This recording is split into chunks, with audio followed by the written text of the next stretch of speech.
কুয়াশাকে তুলল, ব্যথিত নয়নে বইয়ের দিকে তাকালো সে। কুয়াশা ফোপাতে ফোপাতে তাকালো টলমল চোখে, চোখের পানি মুছিয়ে দিল দুই হাতে, আহ্লাদি বাণী ছুড়ল। এই, তুই যদি এতটা ভেঙে পড়িস তো কি করে হবে বলতো? আমি তো যেতেই পারবো না। দেখ, তোর এসব দেখে আমার চাপার মন উঠে যাচ্ছে, কিন্তু এমন সিদ্ধান্ত নিলে তো তোর ভবিষ্যতে আমাদের রসা তলে যাবে। একটু কষ্ট কমিয়ে বাস্তবে ফিরেক। এতটা আবেগী কবে থেকে হলি তুই? বুঝ, তার বউ আমার কোথায় গেল? কুয়াশা ফুপাতে লাগলো, কোনো উত্তর করলো না। তার কিচ্ছু ভালো লাগছে না। আসলে সে সহ্য করতে পারছে না এই মুখ কাল থেকে দেখতে পাবে না, ছুতে পারবে না। এইসব ভেবে বুক ভেঙে আসছে। শিশির আবারও বলল, আমার যেতেই হবে। জোর গেলে আমি সময় পেলে শুধু আসতে পারবো, তবে আমি আসবো সময় পেলে। এবার হ্যাপি? কুয়াশা তাও কথা বলল না। সে আবারও বলল, এখনো খাসনি কেন? আর ঠিক মতো সকাল থেকেই নাকি খাসনি? এবার সে উত্তর করল কান্না স্বরে, খেতে ইচ্ছে হয়নি, আর খেতেও ইচ্ছে করছে না। থাপ্পড় দিয়ে দাঁত ফেলে দেবো ফাজিল। খাবার যদি অনিয়ম করছিস তো এত বয়ফ্রেন্ড লাগে আমি? যে ছেড়ে দিয়ে চলে যাচ্ছে সেই শোকে তুই না খাওয়া বন্ধ করে ঘর বন্দি হয়ে পড়েছিস। এতটা কিন্তু মানবো না আমি। অতিরিক্ত আবেগে ভাসলে খবর করবো তোর। নিয়মিত যদি না খেয়েছিস তবে তোর অবস্থা কি করে দেখিস। কুয়াশা আবার কেঁদে দিল, আঁকড়ে ধরল শিশিরকে। শিশির আগলে ধরল। কুয়াশা কাঁদতে কাঁদতে বলল, বিশ্বাস করো, আমার না খুব কষ্ট হচ্ছে। থাকবো কি করে আমি?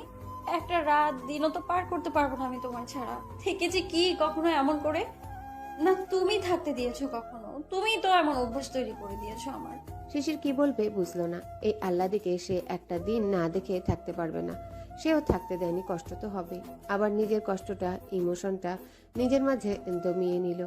নিজেকে যতটা পারলো শক্ত ও কঠিন করলো। বলল, কিচ্ছু হবে না, 2 দিন থাকলে সয়ে যাবে। এছাড়া আমি তোর হারানো জিনিস না যে হারিয়ে যাচ্ছে বা ছেড়ে চলে যাচ্ছি আর তুই বিরহে পাগল হয়ে যাচ্ছিস। ক্ষণিকের জন্য নিজেদের ভালোর জন্য দূরে যাচ্ছি। মন চাইলে আসতে পারবো, কথা বলতে পারবো, তবে এতটা কেন ভেঙে পড়ছিস? হ্যাঁ, এটা সত্যি যে আমরা ছোট থেকে একসাথে আছি চোখের সামনে, কখনো দূরে যাইনি বা যাওয়ার প্রয়োজনে পড়েনি, যেটা এখন পড়ছে। এই জন্য এমন কষ্ট হচ্ছে, তবে নিজেদের একটু সামলাতে হবে। 2 দিন গেলে সয়ে যাবে।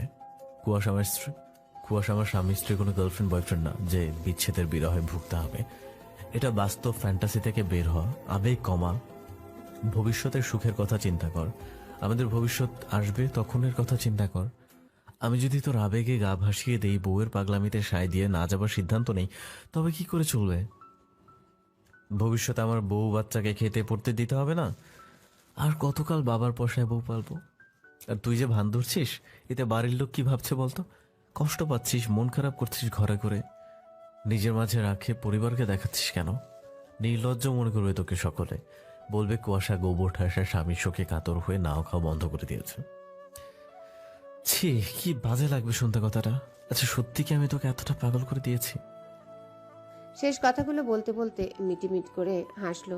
মূলত কুয়াশাকে নর্মাল করার চেষ্টা করলো, আর বাঘাতে তুলরূপী বউকে দেখানোর ইচ্ছে জাগলো তার। এই গেল, এই জন্যে এই কথাগুলো বলা। কুয়াশার কাঁধে মাথা রেখে বুকের সাথে লেপ্টে এতক্ষণ কথাগুলো মন দিয়ে শুনছিল, কিন্তু শেষ কথাগুলো শুনে ভ্রুজোড়া আপনা আপনি কুচকে এলো। শিশিরকে ছেড়ে দিয়ে মুখের দিকে তাকালো, দেখলো মিটমিট করে হাসছে। রাগ উঠল কিঞ্চিত তার। সে এই বুনো ওলের শোকে কাতর হচ্ছে। স্বামী তার বিদেশ ফিলিংস হচ্ছে, আর সে আছে লোকে কি বলবে তা নিয়ে। ভেবে দিল একটা বসিয়ে শিশিরের বাহুতে। শিশির হাসলো।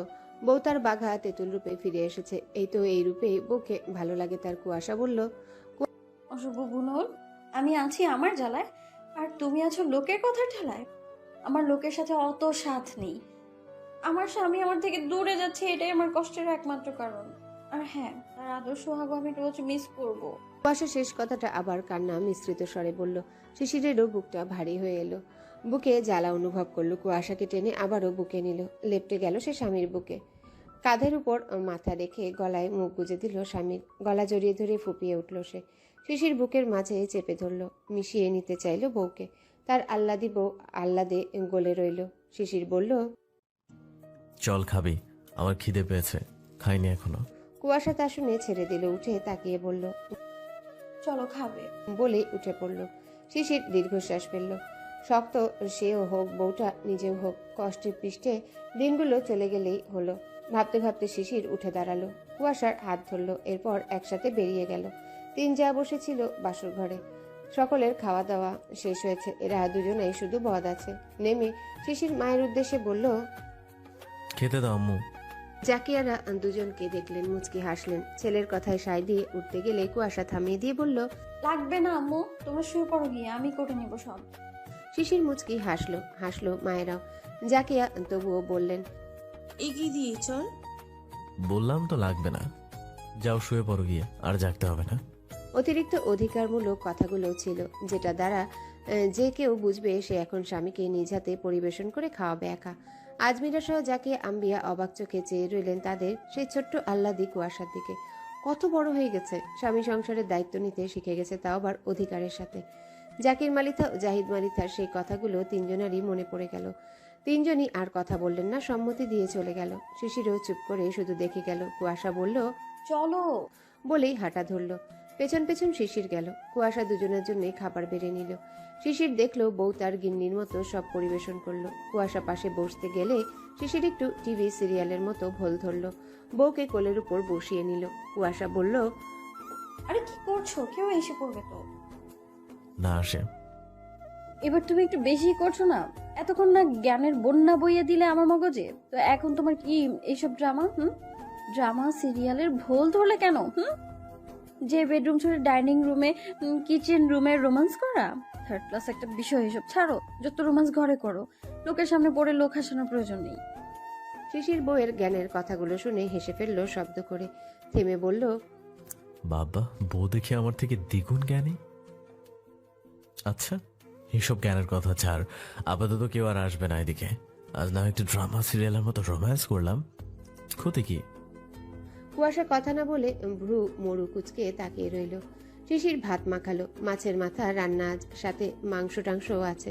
মাখিয়ে নিজের ভাগের মাছের মাথা থেকে মাছ ছাড়িয়ে নিয়ে কুয়াশার মুখে ধরল। কুয়াশা অবাক হয়ে তাকালো। আজ অব্দি শিশির কুয়াশাকে খাইয়ে দেয়নি, এই প্রথম। কুয়াশা আবার ইমোশনাল হয়ে উঠল, শিশিরের দিকে তাকালো। শিশির আবার খাবার নেবার জন্য ইশারা করলো। কুয়াশা টলমল চোখে খাবার তুলে নিল। পরের বার মাখিয়ে সে মুখে নিল। কুয়াশা শিশিরের গলা জড়িয়ে ধরল। আনন্দে তার ভ্যাভ্যা করে কাঁদতে ইচ্ছে করছে। বলল সেটা খাবার চিবাতে চিবাতে। আমার আবার কাঁদতে ইচ্ছে করছে। শিশির খাবার চিবাতে চিবাতে বলল, এই বউ যাতে বড়ই রহস্যময়। কুয়াশা চোখ ছোট ছোট করে তাকালো, বলল, এই আমার আনন্দে কাঁদতে ইচ্ছে হচ্ছে, এতে রহস্যের কি দেখলে? হ্যাঁ তো কাঁদ ভ্যাবা করে, টিপিক্যাল বউদের মতো। কুয়াশা ফুঁসে উঠে শিশিরের বাহুতে একটা কিল বসিয়ে দিয়ে বলল, এই শোনো, কথা কথা এমন ট্রিপিক্যাল বউ বউ করবা না তো, অসহ্য লাগে আমার। আমি মোটেও ওগুলোর মতো করি না। বলে আবারও খাবার মুখে নিল। শিশির ওর মুখের সামনে খাবার ধরে রেখে কথা শুনছিল। শিশির বলল, আচ্ছা, হুম তা অনুভূতি বল, স্বামীর কোলে বসে তারই প্লেটে তারই হাতে খাচ্ছিস। কুয়াশা তা শুনে বলল, শুধু তাই নয়, তারই পাতের তারই স্বাদের প্রিয় মাছের মাথাও খাচ্ছি, যেটার ভাগ সে গোবর ঠাসাকে কেন কাউকেই দিতে এক চুল পরিমাণ রাজি হতো না, ভাবা যায়? শিশির খাবার মুখে নিয়ে হেসে ফেলল কুয়াশার কথায়। কত ঝগড়াই না করতো এগুলো নিয়ে, এখন আজ সেটার ভাগও দিয়ে দিল এই গোবর ঠাসা নামক আহ্লাদি বউকে। শিশির বলল, কি আর করার, আমাদের সম্পর্কই যে হয়েছে ভাগাভাগি করার সম্পর্ক, তাই এই গোবর ঠাসাকে আমার মনের দখলের সাথে মাছের মাথার দখলও দিতে হচ্ছে। বলেই কুয়াশার মুখের সামনে খাবার ধরল। কুয়াশা খিলখিল করে হাসলো, শুধু সুখ সুখ লাগে। কিন্তু পরক্ষণে আবারও আগামীকালের কথা মাথায় চলে এলো। খাবার চিবাতে চিবাতে শিশিরের বুকে মাথা এলিয়ে দিল। শিশির যত্ন করে মাছের মাথার কাটা বেছে বউকে খাওয়ানো সহ নিজেও খেতে লাগলো। খেয়ে দিয়ে শিশির ঘরে এসেছে। কুয়াশা ওদিকে নিজের কাজে সেরে ঘরে এলো। শিশিরের সব জামা কাপড় দিনেই গোছানো হয়ে গেছে। এখন সকালে আরো কিছু দরকারি ব্যবহার করাগুলো গোছালেই হয়ে যায়। সবই কুয়াশা করে দিয়েছে। সকাল থেকে আর চোখের পানি ফেলছে থেকে থেকে। শিশির দরজা আটকে এলো। কুয়াশা চুল বাঁধছিল মিরর সামনে দাঁড়িয়ে। সে পিছন থেকে জড়িয়ে ধরলো, পেট দুই হাতের মাঝে নিয়ে মিশিয়ে নিল বুকের সাথে। কুয়াশার উন্মুক্ত কাঁধে নাক ঘষা সহ ঠোঁট ছোয়ালো। কুয়াশা স্বামীর ছোঁয়ায় কেঁপে উঠেছে। আজ শিশির চুলে তার শিহরণ হয়। চোখ বন্ধ ছিল, শুনতে পেল স্বামীর অতি নিপুণতায়, অতি নেশাক্ত কণ্ঠে, অতি আহ্লাদময় আবদার। এই শাড়ি পরবে আজ একটু? কুয়াশা চোখ খুলল, দেখতে পেল শিশির মিররে তাকিয়ে দেখছে। মিররে তাকিয়েই দেখছে। নজরে নজর আটকালো দুজনার। আবদার এক চুল পরিমাণ প্রত্যাখ্যান করলো না। সে মুহূর্তের মাঝেই বলে উঠল, পরে আসি, ছাড়ো। শিশির শুনে আবারও কাঁধের উপর অধর ছোঁয়ালো, ছেড়ে দিল বউকে। কুয়াশা চলে গেল শাড়ি নিয়ে বাথরুমে। শিশির দীর্ঘ শ্বাস ফেলল। নিজের মাঝের কষ্টটা সে যত পারছে দমানোর চেষ্টায় আছে। বার কয়েক শ্বাস নিল আর ফেলল। গিয়ে আধাশোয়া হয়ে বসলো বিছানায়। ফোন নিয়ে ঘাটাঘাটি করা শুরু করলো। কিছুক্ষণের মাঝে কুয়াশা শাড়ি পরে বেরিয়ে এলো। আজ সেই শাড়িটা পরেছে যেটা সে বিয়ের দিন রাতে পরেছিল। সেই কালো পেরে লাল জমিনে সিল্ক জামদানি শাড়িটা। মিররের সামনে গিয়ে একটু সাজলো, কাজল সহ কিছু সিম্পল কসমেটিক্স পরলো, চুল ছেড়ে দিল, আঁচল ছেড়ে বাম হাতে রাখা, ব্যাস এতেই হয়ে গেল। শিশির ফোনে কাজ সেরে কুয়াশার দিকে তাকালো। কুয়াশা মিররের সামনে থেকে এগিয়ে গেল। শিশির মুগ্ধ হলো। সেই বিয়ের রাতের কথা মনে উঠে গেল। সেদিনের সেই শাড়িটা পরেছে বউ তার। নাকে তার দেয়া হীরার নাকফুল, হাতে বালা, গলায় চেন, চোখে কাজল, ছেড়ে দেওয়া চুলে পুরোই অপূর্ব। ভেবে বলল, আমার অপসরা আহ্লাদে বউ। কুয়াশা এই উপমাতে বারবার লজ্জায় নুয়ে পড়ে যতবার শুনে ডাকলো। এদিকে আয়। কুয়াশা এগিয়ে গেল। যেতেই কুয়াশাকে সামনে বসিয়ে বলল, বিয়ের দিনে শাড়িতে দেখে সর্বপ্রথমবারের মতো তোর উপর ঘায়েল হয়েছিলাম, যেটা আগে কখনো হয়েছিলাম না। কেন বলতো? বিয়ের দিন কবুলের জন্য কি? হয়তো। শুনেই কুয়াশার কপালে ঠোঁট ছোঁয়ালো। সে বলল, সত্যি বিয়ের দিন কবুলের জোর ভয়ঙ্কর, যা যে কোনো বাধা পেরোতে পারে। তা না হলে কি আর আমরা এভাবে এক হতে পারতাম? কুয়াশা উত্তর করল না। শিশিরও আর এই নিয়ে কথা বলল না, তাকিয়ে থাকলো। এরপর অতিরিক্ত লাইট অফ করে জিরো লাইট জ্বালালো। ঘরে হলুদাভ রঙে রঙিন হলো। শিশির দুষ্টুমি করে বলল, এখন স্বামী তোর বিদেশ যাচ্ছে, সেই বলছা আদর দে অনেক। কেন সে আদর আগামী 2 বছরেও না মেটে? চল শুরু কর। কি ঠোঁট কাটাগো তুমি। শিশির তা শুনে আধা শোয়া হয়ে শুয়ে থাকা বুকের উপর টেনে নিল কুয়াশাকে। বলল, যা ইচ্ছে বল, কিন্তু আজ আদর চাই আমার।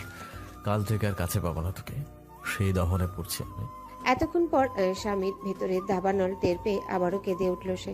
শিশিরের বুকে কপাল ঠেকিয়ে ঝরঝর করে কেঁদে দিল।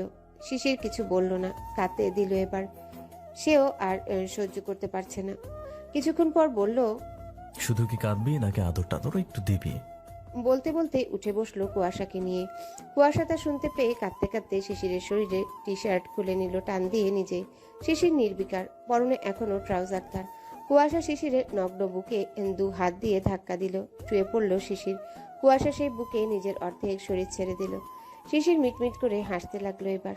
বউ তার নাকের পানি চোখের পানি এক করে ফেললো। বলতে নিল, এই আর বলতে পারল না। সব দুঃখ, কষ্ট, ক্ষোভ, অভিমান শিশিরের বুকে ঝাড়তে লাগলো। পুরো বুকে দাঁত দিয়ে ক্ষতবিক্ষত করতে লাগলো। অনেক জোরে জোরেই বসাচ্ছে সেই দাঁত। কামড় দেবার প্রসেসটা এমন যে জ্বালিয়ে দিচ্ছে বুক। কিন্তু শিশির নির্বিকার হয়ে পড়ে রইল। দাঁতে দাঁত চেপে সহ্য করলো। বলেছে 2 বছরেও মিটবে না এমন আদর দিতে। কিন্তু এই গোবর ঠাসাটা তাকে কামড়ে রক্তাক্ত করছে, যেটা 2 বছর কেন, আগামী 2 যুগেও মিটবে না। ভালোবাসার দহন সকলকেই পুড়ায়, তেমনি পুড়াচ্ছে আরো একজোড়া হৃদয়কে। দূরে যাবার কষ্টে পুড়ছে স্মৃতি রিজভিও। তারা তো একসাথে থাকতো না। বিয়ের পর 1 সপ্তাহ বাদে হোক আর 2 সপ্তাহ বাদে হোক সময় কাটাতো একসাথে। রিজভি শ্বশুর বাড়ি যেত। এছাড়া ফোন আলাপে তাদের সংসার। এজন্য কিঞ্চিত হলেও কম তাদের কষ্টটা। শিশির কুয়াশা ছোট থেকে একসাথে থেকেছে বিধায় তাদের দূরত্বের বিরহটা অতীব। তবুও স্মৃতি রাতে কান্নাকাটি করেছে। রিজভিও জানিয়েছে সব কমপ্লিট করেই আসবে। এই জন্যে তারও কষ্টের মাত্রাটা বৃদ্ধি পেয়েছে। এতদিন 1 সপ্তাহ হোক আর 2 সপ্তাহ হোক পরে দেখা হতো, ভালোবাসাবাসী সহ আদর সোহাগ হতো। কিন্তু এখন দীর্ঘ দূরত্বটা স্মৃতিও মানতে পারেনি। ভালোবাসার বিয়ে তাদের, মন দেয়া নেয়া আগে থেকেই, কষ্ট তো হবেই। রিজভি গতকাল রাতে শিশিরের সাথে সব ঠিকঠাক করে বাড়িতে গোছগাছ করে শ্বশুরবাড়ি গিয়েছিল। রাতটা তার রসমালাই বউয়ের সাথে কাটাবে বলে। সেখানে রাত থেকে সে ভোরের দিকে শ্বশুরবাড়ির সকলের থেকে বিদায় নিয়ে নিজের বাড়ি চলে আসে। কারণ এখানেই ওর সব ছিল। এছাড়া মা বাবার থেকে দোয়া নিয়ে যাত্রা শুরু করবে ভাবনায় রেখেছিল। ভোরের স্মৃতির কান্না থামিয়ে আদর করে অভয় দিয়ে এসেছে। কুয়াশার মতো পাগলামি না করলেও সেও ঠিক নেই। স্বামী দূরে গেলে কষ্ট সবারই হয়। রিজভির বাড়ির সামনে শিশির সহ গাড়ি এসে থামলো। রিজভি অপেক্ষায় ছিল। রিজভির মা বাবা সহ বড় বোন ভাগিনা দাঁড়িয়ে। শিশির নেমে সকলের সাথে কথা বলে বিদায় নিল রিজভি আরও।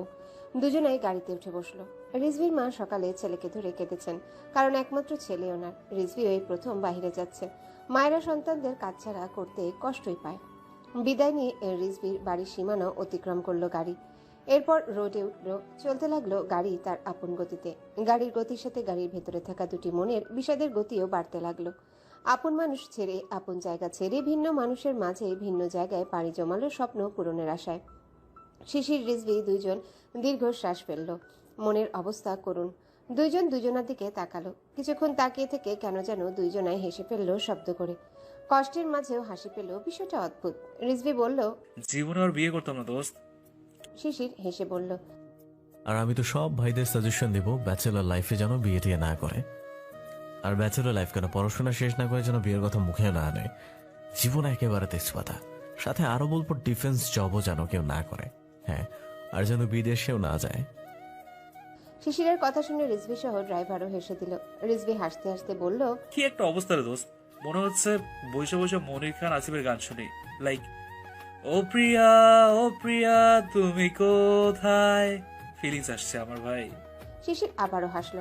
ড্রাইভার সামনে থেকে বলল, ভাইরা নতুন বউরাই কি প্রথম যাইতেছে বুঝি? ও ভাই, বহুত ঝামেলা, বউ যদি আর বিয়ে দিয়ে। শিশির, রিজভি দুজনাই একসাথে বলে উঠল কথাটা। ড্রাইভার খেক করে হেসে বলল, ঝামেলা না গো ভাইরা, নতুন নতুন সবারই কষ্ট হয়। বিয়ের পর আমিও প্রথম যখন কাজের বাইরে হয়েছিলাম, আমার বউ মন খারাপ করে বসে থাকতো। ভাড়ার গাড়ি চালাতাম, যখন সময় সুযোগ পাইতাম বাড়ি যেতাম। বউ আমার কাইনতো, কি আর করার কও, পেটের দায়ে তো কাজ করা লাগবেও, তাই না? শিশির, রিজভি দুজনাই শুনল আর দীর্ঘশ্বাস ফেলল। বিষাদের রাগ গলায় এসে বিঁধল। কেউ আর কথা বলল না। আপন মানুষদের ছাড়া দিন কেমন কাটবে কে জানে। যদিও ব্যস্ততায় দিন পার হবে, তবুও কি ছটফট করবে না? করবে, খুব করবে। দুজনেই গাড়ির সিটে মাথা এলিয়ে দিল, চোখ বন্ধ করলো। রাতে কেউ ঘুমায়নি। এখন একটু ঘুমানোর চেষ্টা করলো। লং জার্নি জেগেও কাটানো সম্ভব নয়। শিশির চলে গেলে কুয়াশাকে কেউ আর ঘরে যেতে দেয়নি। বসার ঘরে নিয়ে বৃষ্টি আর ইয়াসমিন বসেছে। জানে ঘরে গেলে বসে বসে কাঁদবে, তার থেকে বরং একটু আড্ডা দিয়ে হালকা হবে। বৃষ্টির কোলে বর্ষণ ছিল, কুয়াশা নিয়ে বসেছে। নিহার বাহিরে চলে গেছে, হিম শুধু বাড়িতে। জাহিদ, মালিথা, তুষার, তুহিন, আম্বিয়াও বের হয়েছে। আজমিরা সব গোছগাছ করছে, জাকিয়া স্বামীর কাছে। ইয়াসমিন বলল, এত ভালো কবে বাসলি রে? চোখ মুখ ফুলিয়ে বেগতি করেছিস, আর বুকে অমন আঁচড় কেন তোর? কুয়াশা বর্ষণের হাত ধরে নাড়াচাড়া করছিল। ইয়াসমিনের কথা শুনে বুকের দিকে তাকালো। দেখলো আঁচল লাগা দেখা যাচ্ছে ওন্না সরে গিয়ে। তড়িঘড়ি করে ঢেকে নিল। আমতা আমতা করে বলল, এমনই লেগে গেছে। বৃষ্টির হেয়ালি প্রশ্ন। কুয়াশা দীর্ঘশ্বাস ফেলল। ভাবিদের সাথে বন্ধুর মতোই সম্পর্ক তার। বলল, রাগে কষ্টে অভিমানে করেছি, কি করব বলো? একটুও সহ্য হচ্ছে না। বাড়িটা কেমন খা খা করছে দেখেছো? তেমনই আমার বুকটাও খা খা করছে। কুয়াশার কথায় দুজনাই দুজনার দিকে দৃষ্টি বুলালো। এরপর দীর্ঘশ্বাস ফেলল। ইয়াসমিন উঠে কুয়াশার পাশে বসলো। বলল, প্রথমে একটু খারাপ লাগবে, পরে সয়ে যাবে, এত ভেঙে পড়িস না। জানি সবারই খারাপ লাগে। তোর ভাই কিছু ঘন্টার জন্য বাইরে থাকে, তাতেই আমার খারাপ লাগে, নানান চিন্তা হয়। এটা স্বাভাবিক, কষ্ট পাস না। তোমাদের দেখি আর অবাক হওয়া বিশ্বাস করো, যারা এমন কোনো দিন ছিল যে ঝগড়া আর মারামারি করে ভাত খেয়েছে, এখন তারা একে অপরকে ছাড়া থাকতেই পারে না। অবিশ্বাস্য। বাবা আর চাচুর প্রতিটি কথা সত্যি ফলে গেল। তোমরা দায়িত্ব কখনো এড়াওনি, আর না অধিকার ছেড়েছ। ঠিক বুঝে নিয়েছো নিজেদের অধিকার, আর সেই অধিকার বোধ থেকেই ভালোবাসা হয়েছে। এখন তোমাদের এই দুষ্টু মিষ্টি সম্পর্কের সাথে সংসার দেখলে সত্যি খুশি লাগে, আনন্দ লাগে। চিরদিনই এমনই থাকো। তোমাদের দূরত্বের দীর্ঘতা জলদি শেষ হোক। তোমাদের সব সময় ঝগড়া আর চুলোচুলি আমরা মিস করি, এমনকি আস্তা মাথিলেও ফিলাও করে। কুয়াশার চোখ টলমল করতে লাগলো। ইয়াসমিন মাথাটা এলিয়ে নিল টেনে। জায়ের আগে বড় বোন সে। কুয়াশা বলল, তোমাদের দেবরের মতো স্বামী পাওয়া তো ভাগ্যের বিষয়। কপাল করে পেয়েছি তাকে আমি। রাজকপাল বলবো। সালাম আমার চাচুদের, জোর করে নিজেদের ছেলের সাথে বিয়ে দিয়ে জীবন রাঙিয়ে দিয়েছেন আমার। আমার স্বপ্ন পূরণ হয়েছে দায়িত্ববান স্ট্রং ব্যক্তিত্বের জীবন সঙ্গী পেয়ে। একদম বড় চাচুর মতোই তো হয়েছে। যখন থেকে প্রেম ভালোবাসা বিয়ে নিয়ে বোঝা ধরেছিলাম, তখন শুধু চাচুকেই দেখতাম যে একটা মানুষ এতটা পারফেক্ট কি করে হয়। আমার চাচু একা হাতে সংসার গোছাতো, সাথে বড় মুসঙ্গী। চাচু একা হাতে সকলের খেয়াল রাখতো। দাদু তো ছিল না। আমার কোন জিনিস লাগবে না লাগবে, মাস শেষে টিউশন ফি সহ স্কুল কলেজের খরচ বাবদ সব চাচু আর মেজো চাচু দিয়েছেন বাবা চলে যাওয়ার পর। কিন্তু মেজো চাচু তো বাড়িতে থাকে না, তাই ভালো মন্দ বড় চাচুই করেছেন। তুষার ভাইকে আদেশ দিয়েছিলেন আমার সব জিনিসের খেয়াল রাখতে। তাদের নাকি একমাত্র মেয়ে আমি, তাই বড় চাচুর প্রতি আমার মুগ্ধতা ক্ষণে ক্ষণেই বাড়তো। একটা মানুষ এতটা ভালো হয়, আজকাল ভাইয়ের মেয়ের এতটা যত্ন কে করে বলো? বাবা মারা যাবার পর চাচুকে বাবার আসনে বসিয়েছিলাম, আর মনে স্বপ্ন বুনেছিলাম চাচুর মতো ব্যক্তিত্বের ছেলেকে বিয়ে করব। এমন ছেলেকে বিয়ে না করতে পারলে জীবন রঙিন হবে না। মেয়েরা বাবার মতো ব্যক্তিত্বের স্বামী চায় সব সময়, কারণ তার মেয়েদের কাছে তাদের বাবাই থাকে বেস্ট আর সুপার হিরো।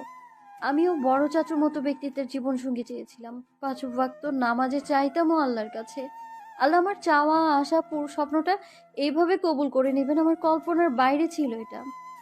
এবারের প্রতিটা ছেলেকে চাচু নিজ হাতে গড়েছেন, মেজো চাচু, বাবা, ভাইদের সকলকে। সেই জন্যই তো আমার ভাইগুলো এক একটা দায়িত্ববান হয়েছে। তোমাদের দেবরকে পেয়ে তো আমি ধন্য। আমাকে ভালোবাসার গভীরতা তো সেই বুঝিয়েছে। আমাকে বিয়ের পর ভালো না বাসলেও কখনো অসম্মান তো করেনি, বরং জানো বিয়ের দিন রাতে আমার থেকে সময় চেয়ে নিয়েছিল। সেই সময় নিয়ে আস্তে আস্তে অপছন্দ হিংসা কাটিয়ে ভালোবেসেছে, যত্ন নিয়েছে, দায়িত্ব পালন করেছে। অসুস্থ হলে নিজ হাতে সেবা করেছে, যত্ন করেছে। ভালোবাসা ছিল না, কিন্তু তবু দায়িত্বটা তো পালন করেছে বউয়ের। আমি সেই সবই মুগ্ধ হয়েছি, ভালোবেসে ফেলেছি। তাহলে বলো, এত এত আদর ভালোবাসা যত্ন এগুলো ছেড়ে কি করে দিন থাকবে, দিন কাটবে আমার, বলো?